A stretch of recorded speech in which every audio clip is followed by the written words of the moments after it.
Olha só que interessante. A gente vai juntar aqui três mentes que, à primeira vista, não têm nada a ver uma com a outra: um mestre espiritual, um físico quântico e um filósofo da complexidade. O mais curioso é que todos eles, por caminhos totalmente diferentes, chegaram num diagnóstico muito parecido sobre a grande crise do nosso tempo. Vamos entender que aviso é esse e por que ele é tão importante hoje. Parece até o começo de uma piada, né? O que um sábio, um físico e um filósofo têm em comum. Mas a pergunta é séria. O que pode conectar alguém que passou a vida investigando a consciência, um cientista que foi um dos pioneiros da física teórica e um pensador que praticamente redesenhou o mapa do conhecimento? A resposta para isso, gente, não é só uma curiosidade intelectual. Na verdade, é a chave para entender o porquê desse diálogo ser tão urgente. E aqui estão os nossos protagonistas. De um lado, Jiddu Krishnamurti, que sempre nos convidou a olhar para dentro, a investigar a realidade de forma direta, sem intermediários. Do outro, David Bohm, um cara que veio do rigor da mecânica quântica, que dialogou com ninguém menos que Einstein.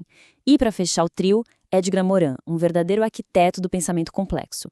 As trajetórias deles são super distintas, mas todos eles apontaram o dedo para a mesma ferida, para o mesmo problema fundamental na forma como a gente aprende e constrói o saber. E aqui está o ponto de convergência, o inimigo em comum: a fragmentação. Todos os três, cada um à sua maneira, denunciam esse nosso hábito de quebrar a realidade em pedacinhos, em caixinhas separadas, e depois esquecer que foi a gente que criou essas divisões. E eles argumentam que isso não é um problema abstrato, não. É a raiz de muito conflito, desde as brigas na política até as nossas próprias crises internas. Ok? Então todos concordam que o problema é a fragmentação. Mas, claro, cada um vai diagnosticar a origem disso a partir da sua própria perspectiva, da sua especialidade. Vamos ver agora como eles identificam a fonte dessa fratura no nosso jeito de pensar e de conhecer o mundo.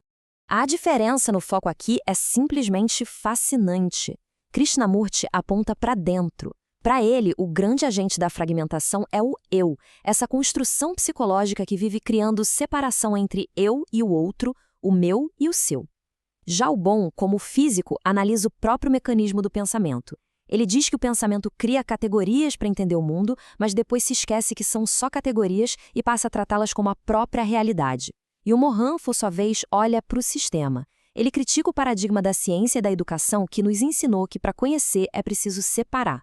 O resultado, especialistas que sabem tudo sobre quase nada e que perdem a visão do todo.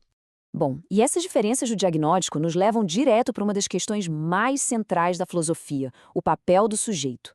Se a fragmentação é o problema, o que cada um deles propõe fazer com o eu, com o sujeito que observa, que pensa, que conhece? As respostas, como a gente vai ver, são radicalmente diferentes e mexem com a base de como entendemos o conhecimento. A abordagem do Krishnamurti é uma provocação total. Ele diz que essa separação que a gente sente entre eu que estou observando e aquilo que é observado, seja um sentimento de raiva ou a árvore lá fora, é uma ilusão. A própria estrutura psicológica que observa é a coisa observada. Não existe uma distância real entre os dois. Então, a sacada crucial aqui é que para Krishnamurti, o projeto de vida não é construir um eu melhor, mais inteligente ou mais espiritual. O objetivo é ter uma percepção tão clara e direta que a própria estrutura desse eu que fragmenta, que separa, simplesmente se dissolve. Do ponto de vista epistemológico, é radical. O conhecimento verdadeiro só acontece com o fim do conhecedor. A investigação tem que levar ao fim do investigador. O bom, vindo da física, nos dá uma imagem completamente diferente. Ele fala em holomovimento, uma totalidade que não se pode dividir, que está sempre em fluxo.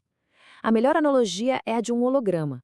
Se a gente quebra um holograma, cada pedacinho ainda contém a imagem inteira.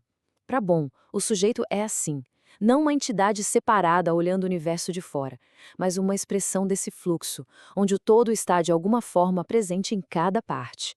Portanto, a meta para o Bohm não é a dissolução, mas a coerência. O sujeito pode sim aprender a observar o próprio pensamento como em processo. E ao fazer isso, a atividade da mente pode começar a se alinhar com essa realidade maior, com o todo do qual ela faz parte.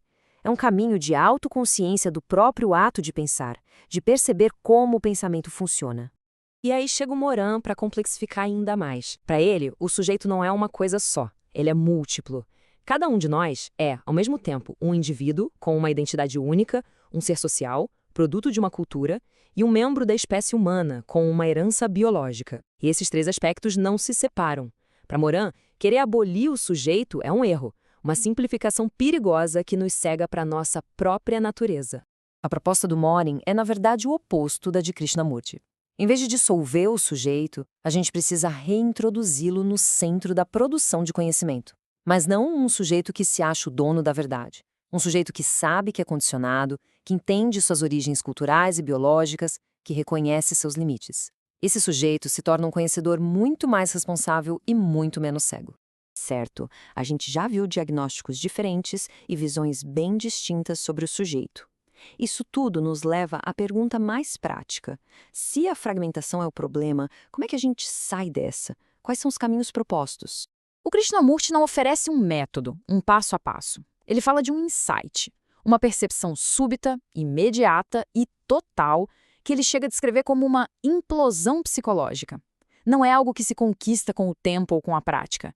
É uma mutação que pode acontecer no instante em que a falsidade da fragmentação é percebida por completo. O Brown também valoriza muito a ideia do insight individual, desse clarão. Mas ele adiciona um elemento coletivo fundamental, o diálogo. Ele chegou a desenvolver uma prática que é quase um laboratório do pensamento, em que um grupo se reúne para observar o fluxo das ideias em conjunto, sem tentar convencer ninguém. A ideia é tornar visível os pressupostos, as incoerências que geralmente operam de forma invisível na nossa mente. Já o Morin é o mais pragmático e sistêmico dos três. Para ele, a mudança não é só um evento na mente de alguém, é um projeto histórico de longo prazo. Primeiro, a gente precisa reformar o próprio pensamento, aprender a conectar o que foi separado. A partir daí, reformar a educação, para que as novas gerações já aprendam a enxergar o todo.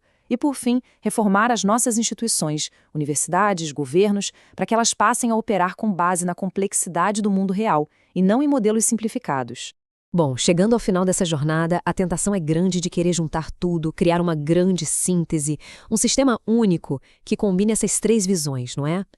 Mas fazer isso seria cair exatamente na mesma armadilha que eles tanto criticaram.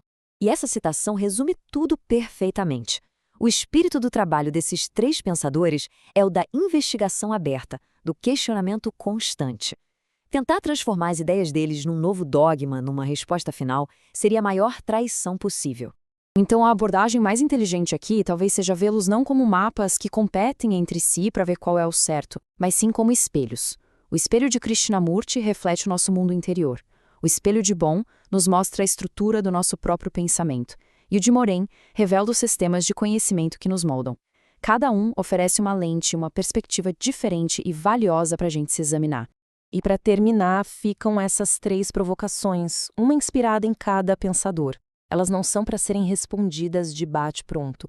Elas são convites para abrir um campo de investigação pessoal, para transformar essa nossa análise aqui num ponto de partida. Qual desses espelhos está refletindo algo que a gente precisa encarar agora?